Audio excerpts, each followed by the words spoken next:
Em nome do Pai, e do Filho, e do Espírito Santo. Amém. Por que ir à igreja? De acordo com as Sagradas Escrituras, Deus criou os céus e a terra e tudo o que neles há, inclusive o ser humano, de maneira perfeita. O relato de Gênesis capítulo 1, verso 31, deixa isso claro, quando diz que, ao concluir a obra da criação, Deus viu tudo o que havia feito e eis que era muito bom.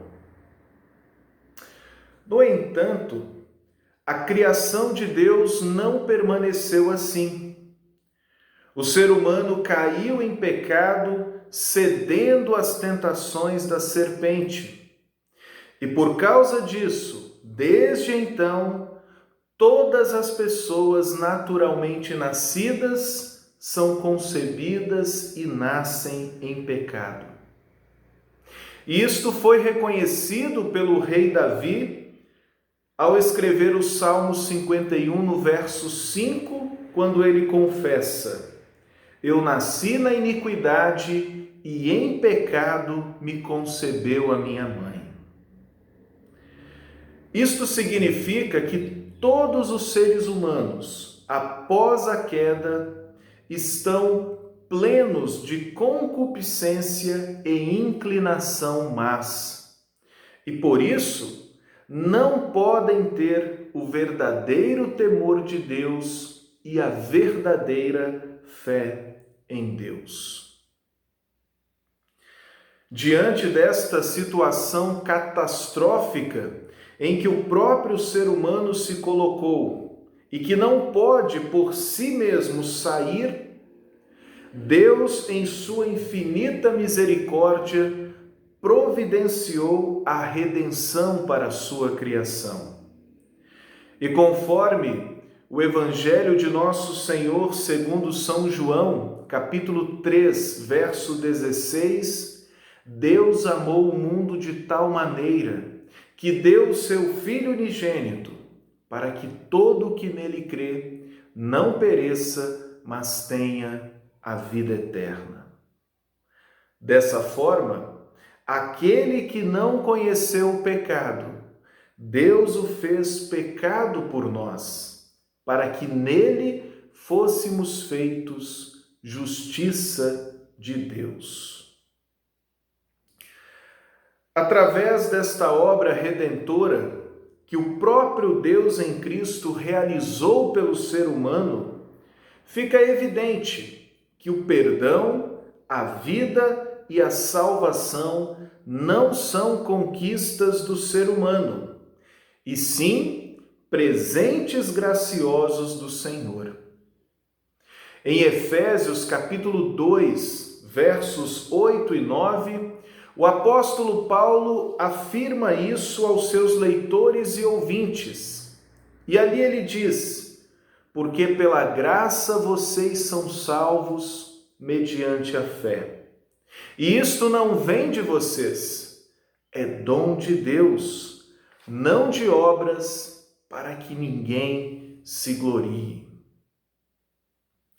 Neste ponto, alguém poderia perguntar: se o perdão dos pecados, a salvação e a vida eterna eu recebo por graça de Deus, sem nenhum mérito de minha parte, então realmente eu não preciso ir à igreja. Preciso apenas confiar em Jesus, pois o que me salva e o que me torna um cristão é a fé. E além disso, eu posso orar e ler a Bíblia em casa, junto com a minha família. E antes de qualquer coisa, é preciso afirmar que orar em família e ler a Bíblia em casa são, sim, atitudes muito louváveis. Também não há dúvidas de que para receber os presentes que Deus oferece, somente é necessário a fé. Somente é necessário confiar em Jesus. Mas agora, justamente por causa disso, a pergunta que precisa ser feita é a seguinte: como ter essa fé e como se manter nela? De acordo com as Sagradas Escrituras, para conseguirmos essa fé, Deus concedeu o Evangelho e os sacramentos, pelos quais, como meios, dá o Espírito Santo que opera a fé. De novo, a fé não é algo que o ser humano produza ou conquista, é dom de Deus. E este dom, ele concede através do Evangelho e dos sacramentos, isto é, através da palavra, através do batismo, da absolvição e também da Santa Ceia. E de quem se recebe a palavra, o batismo, a absolvição e a Santa Ceia? De Cristo, pois Ele instituiu todos estes meios. Mas agora na prática, onde Cristo nos entrega todos estes meios? E a resposta é na igreja, pois ela é o corpo de Cristo. Detalhe, aqui eu não estou dizendo que a construção ou a instituição religiosa que chamamos de igreja são aquilo que concede o perdão, a vida e a salvação. No entanto, a igreja cristã, o corpo de Cristo, é reunido e congregado pelo Espírito Santo dentro de uma construção. Às vezes simples, às vezes não. E também está presente dentro de uma instituição, mesmo com os seus acertos, mesmo com os seus defeitos. Mas por que isso? Porque esta é a vontade de Deus. Pois Ele sabe que, apesar de todas as falhas, é aí que se encontra de maneira concreta os dons que criam, despertam e fortalecem a fé. E esta vontade do Senhor está muito clara no Antigo Testamento, como pode ser visto no segundo livro das Crônicas, no capítulo 7, verso 15 e 16. Os meus olhos estarão abertos e os meus ouvidos estarão atentos à oração que se fizer neste lugar, porque escolhi e santifiquei este templo, para que nele esteja o meu nome para sempre. Os meus olhos e o meu coração estarão ali todos os dias. Só no Antigo Testamento? Não. Esta vontade de Deus também está expressa no Novo Testamento. Observe Hebreus capítulo 10, verso 25. Não deixemos de nos congregar como é costume de alguns. Pelo contrário, façamos admoestações, ainda mais agora que vocês veem que o dia se aproxima. Por que ir à igreja? Alguns simplesmente responderiam que se deve ir à igreja para orar, louvar e bendizer o nome do Senhor. Ou então que se deve ir à igreja porque esta é uma ordem e um mandamento da parte de Deus. E estas respostas até não estão erradas, mas estão incompletas, porque elas expressam as consequências do principal motivo de ir à igreja. No Evangelho segundo São João, capítulo 6, do verso 53 ao verso 56, Jesus afirma: em verdade lhes digo, que se vocês não comerem a carne do Filho do Homem e não beberem o seu sangue, não terão vida em vocês mesmos. Quem come a minha carne e bebe o meu sangue tem a vida eterna, e eu o ressuscitarei no último dia. Pois a minha carne é a verdadeira comida, e o meu sangue é a verdadeira bebida. Quem come a minha carne e bebe o meu sangue, permanece em mim, e eu permaneço nele.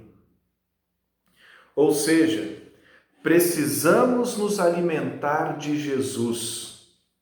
Precisamos permanecer em Jesus. Precisamos estar em comunhão com Jesus. E onde nós temos isso?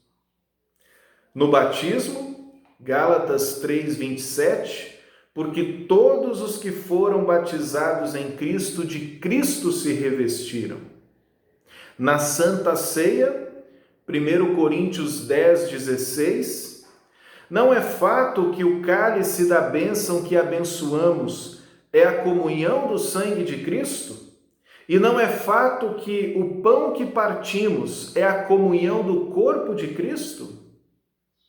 Na absolvição, o Evangelho segundo São Mateus, capítulo 16, verso 19. Eu lhe darei as chaves do reino dos céus. O que você ligar na terra terá sido ligado nos céus, e o que você desligar na terra terá sido desligado nos céus. E na pregação do Evangelho, Romanos capítulo 10, verso 17. A fé vem pelo ouvir, e o ouvir pela palavra de Cristo. Na igreja, recebemos o santo batismo e somos lembrados dele constantemente. Na igreja, comungamos do verdadeiro corpo e do verdadeiro sangue de Cristo em cada celebração da Santa Ceia. Na igreja, somos convidados a reconhecer o nosso pecado, confessá-lo e assim recebermos a santa absolvição. Na igreja, ouvimos a palavra de Deus de uma forma grandiosa, através das leituras e da santa pregação. Por tudo isso, não percamos esta oportunidade e este privilégio que o próprio Senhor está nos concedendo. O tempo se aproxima. A vida nesta era é muito curta. Não vale a pena negligenciar o conselho e a admoestação do Senhor. Pelo contrário, ouça a sua voz que diz, através do profeta Isaías: Ah, todos vocês que têm sede, venham às águas. E vocês que não têm dinheiro, venham, comprem e comam. Sim, venham e comprem, sem dinheiro e sem preço, vinho, pão e leite. Deem ouvidos e venham a mim. Escutem e vocês viverão, porque farei uma aliança eterna com vocês, que consiste nas fiéis misericórdias prometidas a Davi. Busquem o Senhor enquanto ele pode ser encontrado. Invoquem-no enquanto ele está perto. Por fim, vamos à igreja não para cumprirmos um protocolo, não apenas para render louvores a Deus ou para mostrar que somos obedientes ao Senhor. E muito menos vamos à igreja para conquistar uns pontinhos a mais diante dele.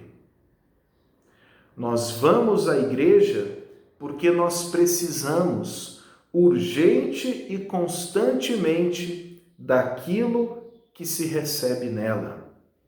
A palavra e os sacramentos, os meios da graça de Deus que nos concedem salvação em Jesus, nos faz permanecer nele e nos dá a vida eterna.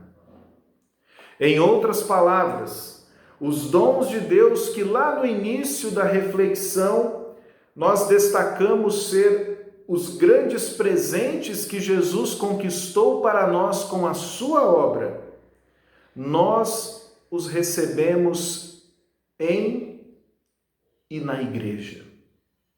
Pois a igreja nada mais é do que o corpo de Cristo. Portanto, não pense duas vezes. Busque o Senhor enquanto ele pode ser encontrado. E por isso, não deixe de se congregar. Pelo contrário, permaneça sempre em Jesus. Amém. Que a graça do nosso Senhor Jesus Cristo, o amor do Pai e a comunhão do Espírito Santo sejam com todos, hoje e sempre. Amém.